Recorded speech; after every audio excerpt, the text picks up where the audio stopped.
युवा साथियों, यदि अच्छे दिन लाना है तो आप सब लोगों को संघर्ष करना होगा, चाहे वो बौद्धिक स्तर का संघर्ष क्यों न हो, क्योंकि किसी छोटे और धोखेबाज व्यक्ति के कहने से अच्छे दिन नहीं आ सकते। नमस्कार, बीजीटी न्यूज़ हिंदी में आप सभी का स्वागत है। मैं हूं यमलेश वंजारी।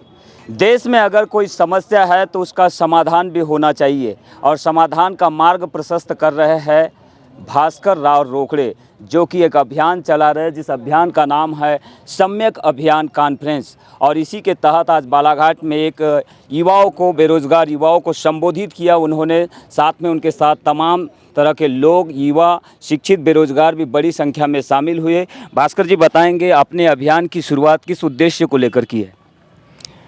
यह अभियान मुख्य रूप से बेरोजगारों के लिए है। ये गैर राजनीतिक अभियान है। और अभियान की शुरू करने की ज़रूरत क्यों पड़ी, ये मुख्य बात ये है, युवाओं को खुद को ये पता नहीं कि ये समस्या हमारी क्या है और इसका समाधान क्या हो सकता है। न उनको अपनी बीमारी पता, बेरोजगारी नामक जो बीमारी है, न उस बेरोजगारी की नामक बीमारी का समाधान पता। तब मैंने को लगा कि नहीं, इनके सामने इस समस्या के मूल को रखना चाहिए और इस समस्या के समाधान संबंधी बातें भी रखनी चाहिए। जब सब मिलकर समाधान की ओर बढ़ने लगेंगे तो समाधान सुनिश्चित है। सर बताएंगे इसकी शुरुआत कब से हुई और आगे इस अभियान का लक्ष्य क्या है? 2 मई, अभी हाल में 2 मई को यहाँ हमारे रीवा से इसकी शुरुआत हुई और प्रदेश में काफ़ी जगह ये कॉन्फ्रेंस हो चुके हैं। और 1 नवंबर से हम सम्यक यात्रा शुरू कर रहे हैं मध्य प्रदेश के बरेली से, और उसके बाद में हम पूरे 52 जिलों में जाएंगे। कुल 138 सम्यक कॉन्फ्रेंसेस को मुझे संबोधित करना है। उम्मीद करता हूं कि सारे प्रदेश भर के युवा उसमें भाग लेंगे। आपने रिजर्वेशन के इंटरप्रिटेशन पर कहा है, सुप्रीम कोर्ट की ओर से जो बार बार इंटरप्रिटेशन किया जा रहा है 50% के सीलिंग को लेकर आपने कहा है, लेकिन इसका समाधान तो कहीं ना कहीं संसद में है। ये चीज़ें बहुत सारे लोगों को पता नहीं, इसको आप किस तरह से समझाना चाहेंगे? सुप्रीम कोर्ट एक अथॉरिटी है, इसको कोई नकार नहीं सकता, लेकिन सुप्रीम कोर्ट के ऊपर संसद है। यदि संसद ने आबादी के अनुपात में आरक्षण बनाने की व्यवस्था नहीं दी है तो इसमें सुप्रीम कोर्ट कहीं से दोषी नहीं है। अगर दोषी है तो सफ़ेद कपड़ा पहनने वाले नेता। अगर कॉन्स्टिट्यूशनल मिस्टेक हो तो?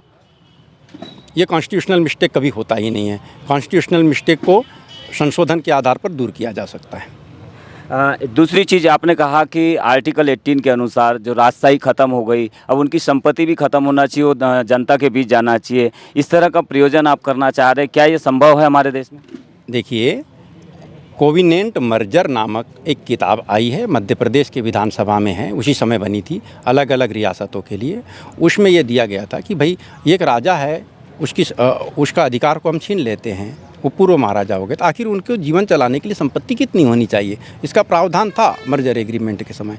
बाद में क्या किया, जो बड़े राजा महाराजा थे, इन लोगों ने सारी संपत्ति को बचाने के लिए ढेर सारे पब्लिक ट्रस्ट और प्राइवेट ट्रस्ट बना लिए, और तो और कुत्ते, बिल्ली, नौकर चाकर के नाम से अपनी संपत्तियों को ट्रांसफ़र कर दिया, बचाव कर लिया अपनी सारी संपत्ति का। उसी के कोविनेंट मर्जर में लिखा था कि पूर्व राजा और पूर्व महाराजा अपने जीवन काल में, जो गद्दी पर बैठे थे, वे अपने जीवन काल में महल में रह सकते हैं। महल एक प्रशासनिक व्यवस्था थी, लेकिन उनके बाद में उनकी पीढ़ी, आने वाली पीढ़ी, वो महलों में नहीं रह सकती थी, क्योंकि सत्ता में किसी न किसी तरीके से इनकी भागीदारी बनी रही, चाहे कोई भी राजनीतिक दल हो, इसलिए इनका दबाव भी बना रहा। इन्होंने उसी के अनुरूप अपनी पॉलिसी भी बनाई, और अब उन महलों पर ये जमे हुए हैं निजी संपत्ति मानकर, जबकि ये निजी संपत्ति नहीं है, ये सरकारी संपत्ति ही है। और जो ये प्राइवेट ट्रस्ट और पब्लिक ट्रस्ट बनाए, इसे कभी भी सरकार भंग कर सकती है। बहुत आसान बात है। सरकार, मध्य प्रदेश सरकार पर 2.5 लाख करोड़ रुपए का कर्ज है, और यहाँ हमने अध्ययन किया है बारीकी से, तो हमने देखा कि ये कहीं रियासतदार इतना बड़ा है, उसने जो संपत्ति को बचा के रखा है, यदि सारी संपत्ति को बेच दिया जाए तो 3 लाख करोड़ की होती है। क्या हम नहीं चाहेंगे कि कर्ज मुक्त हो जाए? नेता और सरकार दोनों मिलकर युवाओं को बेरोजगारी के दंश से बाहर नहीं निकाल नहीं पा रहे हैं। ऐसी स्थिति में आपका सम्यक अभियान जो कॉन्फ्रेंस है, एक अभियान के तहत में पूरे देश भर में जाने की आप बात कर रहे हैं, इसको ले जाने की बात कर रहे हैं, क्या संदेश देना चाहेगा देश के युवाओं को, बालाघाट के युवाओं को? युवा शक्ति के आगे नेता कुछ भी नहीं होता, बहुत बौना होता है।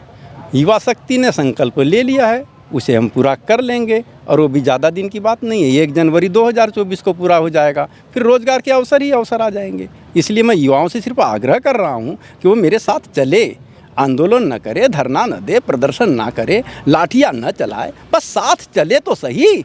अगर वो साथ चलेंगे तो उनकी शक्ति के बल पर हम इस व्यवस्था को कायम करा के रहेंगे। तो ये थे भास्कर राव रोकड़े, जिन्होंने अभियान शुरू किया है सम्यक कॉन्फ्रेंस के माध्यम से, जिनका संदेश है देश के युवाओं को अनडेमोक्रेटिक जो वर्क होते हैं उनसे बाहर आकर एक अभियान के तहत जुड़े और अभियान के तहत अपनी शक्ति दिखाए और इस शक्ति के बल पर सरकार को समाधान की ओर लेकर जाए। बीजीटी न्यूज़ के लिए कमल कोडले के साथ यमलेश बंजारी।